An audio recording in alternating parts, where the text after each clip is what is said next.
आज की कहानी है चूहे की शादी। एक बार की बात है, एक साधु नदी के किनारे तपस्या कर रहा था। तभी उसने देखा कि एक चिड़िया के पंजों से एक छोटा चूहा नीचे गिर गया। साधु ने चूहे को उठाया और अपनी तपस्या के बल से उसे एक प्यारी लड़की में बदल दिया। साधु ने उस लड़की को अपनी बेटी के रूप में पालने का निश्चय किया। वह दिन ब दिन बड़ी और सुंदर होती गई। जब वह युवती बनी तो साधु ने सोचा कि अब उसकी शादी का समय आ गया है।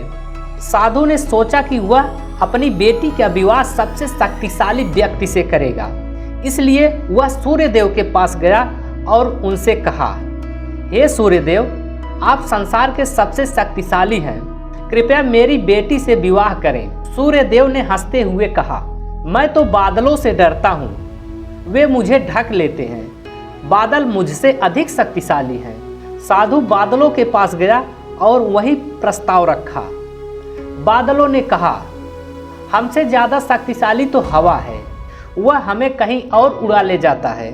साधु हवा के पास गया।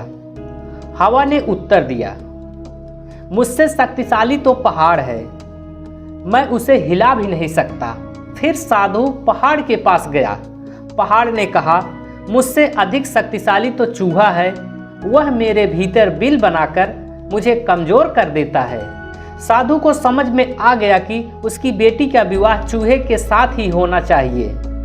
उसने अपनी तपस्या के बल से अपनी बेटी को फिर से चूहा बना दिया और उसकी शादी एक चूहे से कर दी। इस कहानी से हमें यही सीख मिलती है कि हमें अपनी असलियत को स्वीकार करना चाहिए और अपने जड़ों को नहीं भूलना चाहिए।